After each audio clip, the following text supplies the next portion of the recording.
Hola amigas y amigos, bienvenidos de nuevo y bienvenidas de nuevo a este tutorial de Platón, que es el segundo. Hemos hecho un pequeño descanso, por decirlo así, porque he estado liado con la edición de un libro y la presentación, pero no tengáis miedo que no vamos a hablar de mi libro, vamos a hablar de lo nuestro, y lo nuestro es la historia de las ideas, de las teorías filosóficas y concretamente las de Platón. Este segundo tutorial va a ser una vuelta de tuerca sobre lo mismo, que es la teoría de las ideas de Platón, que articula pues todo su pensamiento, toda su filosofía. Conociendo la teoría de las ideas de Platón, pues conocemos lo esencial de Platón. Todavía habrá una tercera, que será un comentario de texto, y con eso dejamos a Platón el Grande pues lo más cubierto posible en estos tutoriales. Claro, es infinita la tarea de estar hablando de Platón. Llegó un estudioso a decir que toda la filosofía del mundo se resume a un comentario a pie de página de las obras de Platón, pero eso evidentemente es una exageración. Bien, ¿qué vamos a ver hoy? Vamos a ver la teoría de las ideas, pero a través del mito de la caverna, el famoso mito de la caverna que está aquí dibujado, y gracias al cual vamos a poder interpretar los símbolos, a través de los símbolos, las ideas de Platón, entre las cuales la idea de idea, valga la redundancia, es la fundamental.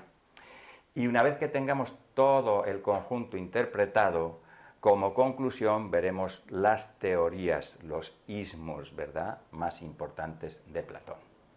Bien, vamos con la simbología. La historia de Platón es bastante conocida, pero la voy a resumir rápidamente por si a alguien no le suena. Platón está hablando con sus discípulos de la realidad, en el sentido más amplio, y también de la realidad humana. Y entonces dice, la situación del ser humano es parecida a esta situación que reflejamos aquí.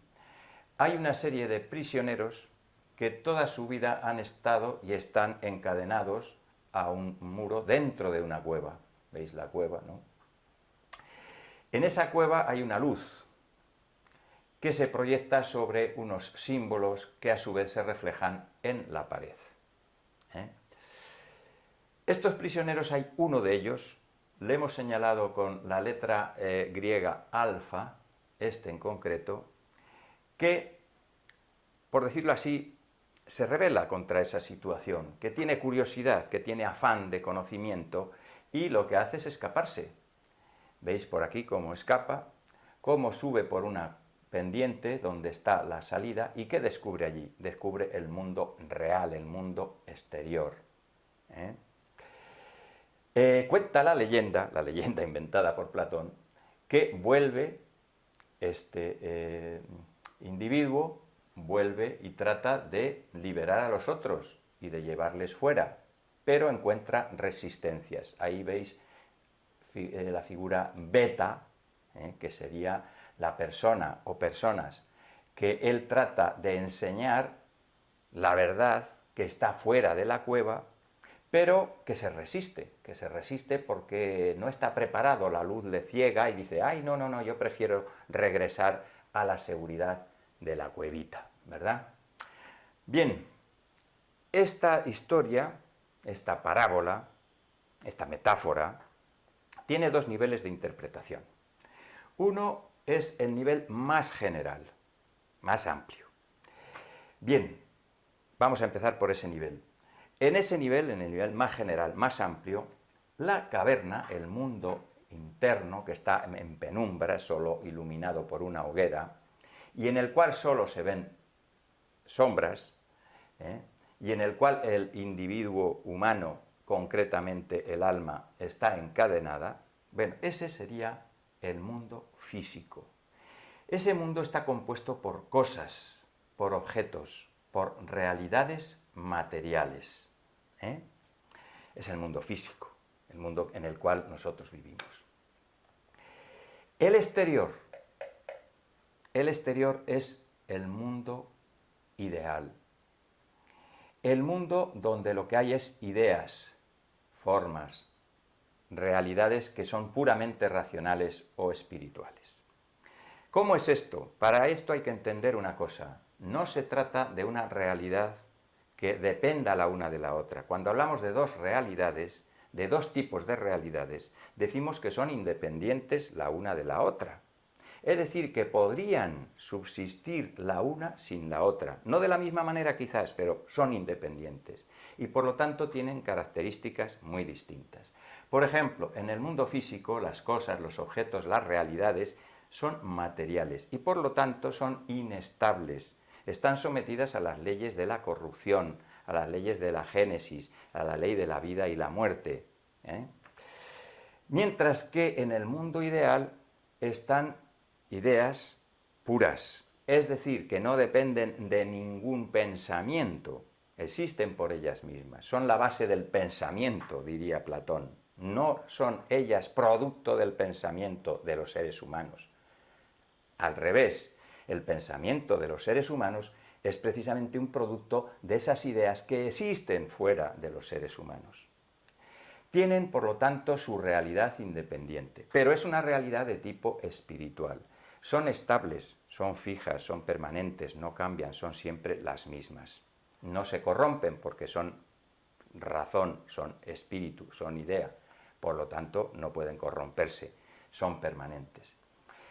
Bien, ¿por qué las llama formas también Platón? Esto es importante entenderlo, porque nosotros tenemos la inercia de entender que todo lo que es una idea está en la cabeza de un ser humano y es un producto del ser humano y Platón no piensa así, y no solo Platón. ¿Por qué las llama formas entonces? Porque esas ideas que están en el mundo, digamos, en la realidad ideal, en el mundo ideal, podemos sustituir siempre mundo por realidad. Mundo o realidad es lo mismo. Pues esas ideas sirven de estructura, de modelo, de, digamos, plano, de clave para que las realidades materiales tengan una estructura definida, se diferencien, estén ordenadas, no estén caóticamente mezcladas. Daros cuenta de que aquí vemos un arbolito, pero el árbol está aquí, el árbol real. Aquí le vemos como una sombra. ¿Esto qué significaría? La influencia del árbol real en el mundo material es la que produce la forma del árbol. Es decir, las cosas del mundo material tienen una forma, tienen una estructura, tienen una esencia que les viene de fuera, les viene del mundo ideal. Yo pongo un ejemplo que igual no es muy riguroso desde el punto de vista de la historia de la filosofía, porque es también una metáfora, no la he oído a nadie y por lo tanto me arriesgo a exponerla y que luego me digan que si esto o que si lo otro. Yo digo que si le preguntamos a una persona la forma del agua, pues igual nos dice, hombre, el agua es un líquido. Mal empezamos, puesto que el agua puede ser también un sólido o puede ser también un gas. Pero si le preguntamos a un químico, ¿cuál es la verdadera forma o esencia del agua? Nos dirá, está claro, es H2O. Ahí entendéis lo que significa o puede significar para Platón idea o forma. Es la estructura, es la esencia, es lo que nosotros llamamos hoy en día la fórmula. Y esa fórmula no le viene al mundo de dentro de ella, al mundo físico, le viene de fuera. Bien, esto sería mucho más comprensible si aquí metiéramos la idea de Dios, pero no la mete Platón. No está hablando de que este sea el mundo ideal, sea la mente de Dios. Los cristianos iban a decir eso. Y entonces está claro dónde están las ideas, ¿verdad? Y dónde están las formas y dónde están los planos del mundo, en la mente de Dios. Pero Platón habla solamente de ideas que entre sí tienen una organización, pero que son ideas, no están dependiendo de ninguna mente, ni siquiera de una mente divina. Bien, esta sería la primera interpretación, la interpretación más general. Dos realidades independientes de las cuales una es más importante que la otra porque gracias a esta realidad del mundo ideal, el mundo material tiene una forma, tiene una estructura, está diferenciado. Nos falta una cosa por explicar y es que aquí hay unos individuos que representan los prisioneros algo muy concreto. Diréis, sí, a los seres humanos, pero Platón diría, no, a las almas de los seres humanos, que son la esencia, por supuesto, del ser humano, las almas. Las almas de los seres humanos están, digamos, en los dos mundos. Son como una especie de realidad intermedia. Originariamente, dice Platón, vivían aquí, en esta especie del paraíso de la razón, pero por causas extrañas fueron confinadas en el mundo físico y se han contaminado del mundo físico. De tal manera que cuando el sabio se libera de esa contaminación del mundo físico, cuando aspira a conocer la verdad y aspira a que los demás la conozcan, la gente beta, la mayoría de la gente, el personal, como está muy contaminado por el mundo material y sus objetos, es decir, está muy pegado a las realidades virtuales. Hoy tenemos una realidad virtual, ¿no?, que es como las sombras. Hay gente que está absolutamente pegado a una realidad virtual. Y quítale de ahí, quítale el móvil que se te pone enfermo. Bueno, pues como la gente está muy ligado a esa realidad virtual o artificial, cuando le tratas de llevar a la realidad verdadera, se resiste o se revela. Bien, por lo tanto ya tenemos interpretados los símbolos básicos. Vamos a la segunda interpretación. La segunda interpretación es una interpretación del mundo humano, y concretamente del conocimiento y de la ética y de la política.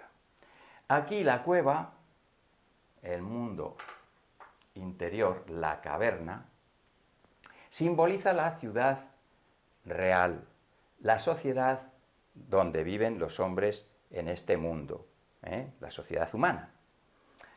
En esa sociedad humana hay gente sabia,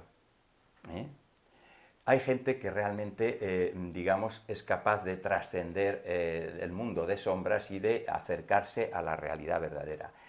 Esa gente debiera ser, según Platón, los que guiaran a los demás. Deberían ser los sabios que guíen a los demás en el aspecto ético y en el aspecto político. Pero él mismo reconoce que no es fácil, ¿Por qué no es fácil? Porque el ser humano, a pesar de tener un alma espiritual y racional, está muy contaminado de materialidad, ¿verdad? Luego hay otra cuestión que es el conocimiento. El símbolo que hemos dejado para el final es la luz. Está aquí.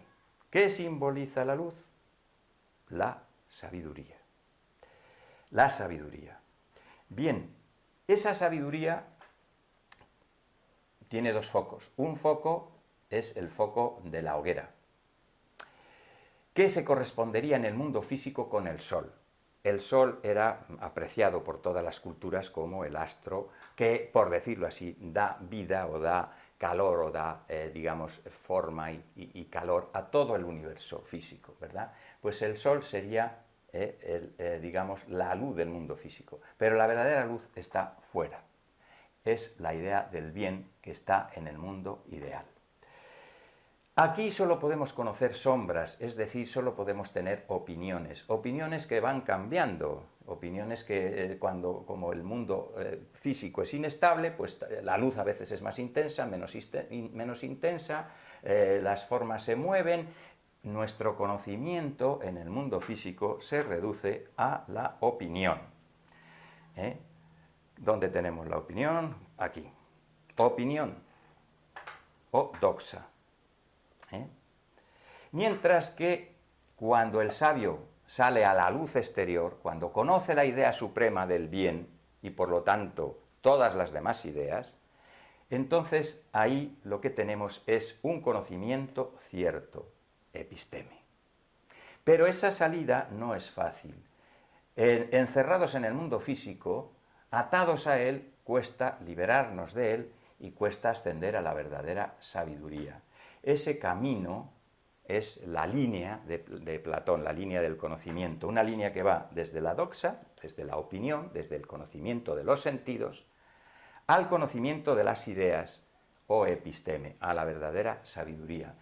Hay unas realidades intermedias que nos ayudan, que es el conocimiento de las formas puras geométricas y de las ideas matemáticas. Por eso Platón decía en su academia, nadie entre aquí sin conocer, sin saber matemáticas, porque las matemáticas ya nos ponen en contacto con una realidad puramente racional. Aunque se refieran a formas, una pirámide es una pirámide, y hay muchas pirámides en el mundo, pero una pirámide es una forma geométrica que tiene sus propiedades absolutamente, digamos, matemáticas, ¿verdad? Por eso la geometría y la aritmética son un paso intermedio en este conocimiento que va desde la doxa, la opinión, a la episteme o el conocimiento verdadero o la ciencia. También podríamos decir la ciencia en el sentido platónico, conocimiento verdadero. Bien, con esto hemos interpretado todos los símbolos. Una vez interpretado todos los símbolos, lo que nos queda es ver qué se deduce de esos símbolos, cuáles son las teorías de Platón. Bueno, en primer lugar nos encontramos con un dualismo, es decir, la realidad no es simple, es una realidad que está compuesta por dos elementos, dos realidades, dos tipos de realidades completamente distintas e independientes, aunque guarden alguna relación entre ellas. Esa relación nos lleva al idealismo. ¿Por qué? Porque la relación que guardan entre ellas es de subordinación, es decir, el mundo físico depende para su organización del mundo ideal. Por lo tanto, ¿qué tenemos? Un idealismo. Ese idealismo se puede interpretar de tres maneras. La manera más general, más grave, más dura, más extensa, sería un idealismo ontológico. ¿Qué significa? Que de los dos tipos de seres que hay aquí y aquí, es decir, cosas, ideas, las más importantes son las ideas. Las ideas existen y existen de manera mucho más perfecta que las cosas. Son eternas, también las cosas lo son, pero las cosas son inestables, sus formas son variables y las ideas, además de ser eternas, son perfectas e inmutables. Por eso le llamamos idealismo ontológico. De él y de todo lo que hemos visto se deriva el segundo idealismo, que es epistemológico. ¿Qué significa? Pues que las ideas que nosotros conocemos a través del proceso que he explicado y de la dialéctica, o bien también del recuerdo, esas ideas que nosotros conocemos son la base de todo conocimiento humano verdadero. Por lo tanto, las ideas puras son más importantes que los datos empíricos, los datos de los sentidos. Y finalmente tenemos un idealismo moral y político, que es el intelectualismo de Sócrates. Los sabios, los filósofos, son los que deben orientar la actividad humana, tanto la particular, la razón, lo racional, el conocimiento de lo verdadero, como de la colectiva, de la política. Por eso él afirmó que quienes deben mandar en la ciudad deben ser los filósofos, los sabios. Bueno, pues hasta el próximo tutorial, donde espero que quede Platón completo.